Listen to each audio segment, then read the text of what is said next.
জেলে দিয়ে তাকে মেরে ফেলার জন্য চেষ্টা করা ছিল।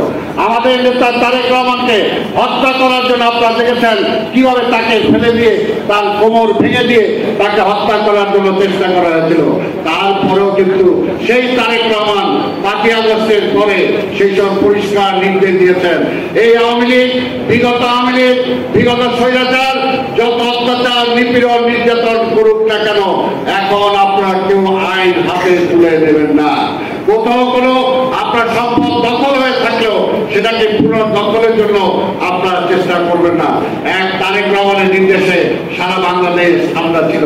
এটাই হলো তারেক রহমান, এটাই হলো জিয়া রহমান, এটাই হলো বেগম খালেদা জিয়া। তার দল আমরা করি। এই 17 বছরে পরিচিত আছে নওগাঁ বলি। আজকে রাজশাহী বিভাগের নেতা কর্মীরা অনেকে আমরা হারিয়েছি, অনেকে পঙ্গু হয়ে গেছে, অনেকে চলার মতো অবস্থা নাই, অনেকে চলার যে সন্তান ছিল সেটা পর্যন্ত আওয়ামী লীগ জোর করে নিয়ে গেছে। কিন্তু তারপরেও কিন্তু বিএনপি এখনো ধৈর্য ধরে আছে। আওয়ামী লীগ বিএনপির মধ্যে পার্থক্য এটাই যে 73 সালে পল্টন ময়দানে মাওলানা ভাসানী দাঁড়ায় বলছিল, মুজিব তোমার ছাত্রলীগ, যুবলীগ, তোমার লাল বাহিনী, নীল বাহিনী থামাও, এরা দেশটাকে লুটিয়া পুটায় খেয়ে ফেললো। তখন আওয়ামী লীগের নেতারা বলছিলেন যে আওয়ামী লীগের নেতা কর্মীরা এত কষ্ট করছে, এত জেলে গেছে, এত কিছু না খাইছিল, এখন না হয় কিছু খাইলই। ওই যে বলছে কিছু খাইলই, তাদের দেশও খাইছে, সেগুলি রক্ষায় হয়েছে। কিন্তু বিএনপির নেতা কিন্তু সেটা বলে নাই। বিএনপি নেতা বলছে না খাইছিলেন, আরো 7 মাস বা যে পর্যন্ত নির্বাচন না হবে কোথাও হাত দেওয়া যাবে না। সরকার আসবে, সরকার তারপরে ন্যায্যভাবে যেগুলো আমাদের চলে গেছে সেগুলো আমরা ফিরে আনার জন্য চেষ্টা করব। যার বাড়িঘর নষ্ট হয়েছে আমরা সেই সমস্ত বাড়িঘর করে দেওয়ার চেষ্টা করব। যার চাকরি চলে গেছে তার চাকরি আমরা এনে দেওয়ার চেষ্টা করব। যে ব্যবসার মূলধন হারিয়ে ফেলেছে অবশ্যই ব্যাংক থেকে নিয়ে তাকে আমরা ব্যবসা করার সুযোগ করে দেব। এবং আইনগতভাবে সবাই যাতে বাঁচতে পারে, দেশের মানুষও যেন বাঁচতে পারে। আজকে দেখছেন আপনারা আওয়ামী লীগের আমাদের যে কার্ড দেওয়া ছিল, পিপিএফ কার্ড, সেই কার্ড শুধুমাত্র আওয়ামী লীগের নেতা কর্মীরা ছাড়া আর কেউ পাইছে? কি বলেন, পাইছে? কোথাও পায় না। ওই চেয়ারম্যানরা সব পিঠা খাইছে, আওয়ামী লীগের পিঠা খাইছে। কিন্তু তারেক রহমান বলছে না, খালি বিএনপি কর্মীদের জন্য না, সারা দেশের মানুষের জন্য, যাতে তারা খেয়ে করে বাঁচতে পারে, সেটার জন্য আমরা রেশনিংয়ের ব্যবস্থা করব। আজকে ডাল, চাল, পেঁয়াজ, আলু, যেগুলো নিত্য প্রয়োজনীয় যে সমস্ত জিনিস, এই সমস্ত জিনিস আমরা রেশনে দেবো এবং দেশের সব মানুষকে যাতে আমরা রেশনের ব্যবস্থা করতে পারি সেই ব্যবস্থা করব। মানুষও বাড়বে, দলও বাড়বে, দেশও বাড়বে। কাজে বিএনপি শুধু নিজেদের দলের কর্মীদেরকে নিয়ে চিন্তা করে না, বিএনপি দেশকে নিয়ে চিন্তা করে, দেশের মানুষকে নিয়ে চিন্তা করে। এখানে হলো আওয়ামী লীগ আর বিএনপির মধ্যে পার্থক্য। কাজে আওয়ামী লীগের সাথে বিএনপির মিলানোর কোনো কারণ নাই। এবং বিএনপি এই পর্যন্ত স্যাক্রিফাইস করতে করতে এই পর্যায়ে আছে।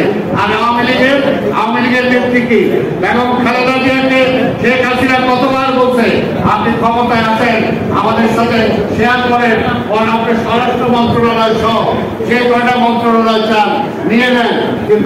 কিন্তু শেখ হাসিনার সাথে ক্ষমতার জন্য বেগম খালেদা জিয়া শেয়ার করে নাই।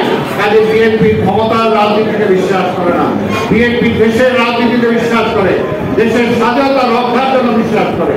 দেখবে যখনই এই দেশের গণতন্ত্র বিপন্ন হয়েছে, স্বাধীনতা বিপন্নের পথে গিয়েছে, অর্থনীতি ধ্বংস হয়েছে, তখনই কিন্তু বিএনপি সেই পথে, আন্দোলনের পথে আবার জনগণের পাশে দাঁড়িয়েছে এবং রাষ্ট্র ক্ষমতা আসার পরে আবার সেই দেশকে নির্মাণ করেছে। কেন বিশ্বাস করি গত 17 বছরে এই শেখ হাসিনা বাংলাদেশকে শেষ করে দিয়ে গেছে।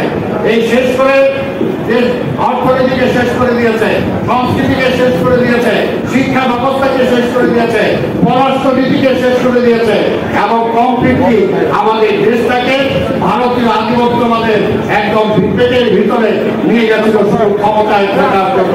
কিন্তু আজকে এই দেশটাকে আবার পুনর্গঠন করতে হবে, এই দেশটাকে দাঁড় করাতে হবে।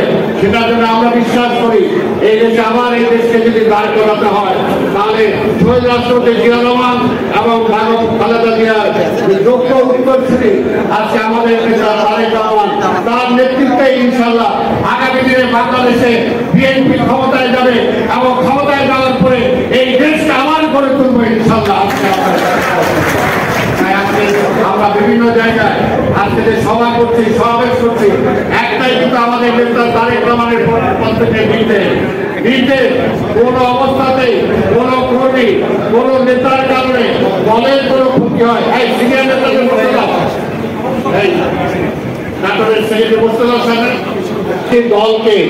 দলকে শৃঙ্খলাবদ্ধ করতে হবে। শৃঙ্খলা ছাড়া কোনো বিকল্প নাই, আর ঐক্য ছাড়া কোনো বিকল্প নাই। আমাদের নেতা শহীদ রাষ্ট্রপতি জিয়াউর রহমান ঐক্যের উপরে জোর দিয়েছেন, আর আওয়ামী লীগ বারবার ঐক্যকে বিনষ্ট করেছে, এর জন্য দেশ ধ্বংস হয়েছে। তাই ঐক্য, দলের মধ্যে ঐক্য রাখতে হবে, জাতীয় ঐক্য রাখতে হবে। এই বিধান আমাদের পরিষ্কার মনে রাখতে হবে। কোনো অবস্থাতেই সে যে যত বড় নেতাই হোক না কেন, যদি দলের ভাবমূর্তি কারো জন্য কোনো ক্ষতি হয় তাহলে কিন্তু দলে তার স্থান হবে না। এটা পরিষ্কার বিভিন্ন জেলাগুলোতে আপনাদেরকে বলা হয়েছে, যদি কোনো জেলায় কোনো থানায় যাকে মানুষ চায় না তাকে যদি আপনারা সেখানে দলের নেতৃত্বে বসানোর চেষ্টাও করেন, তাকে কিন্তু আমরা সেই নেতৃত্বের আসন দেব না।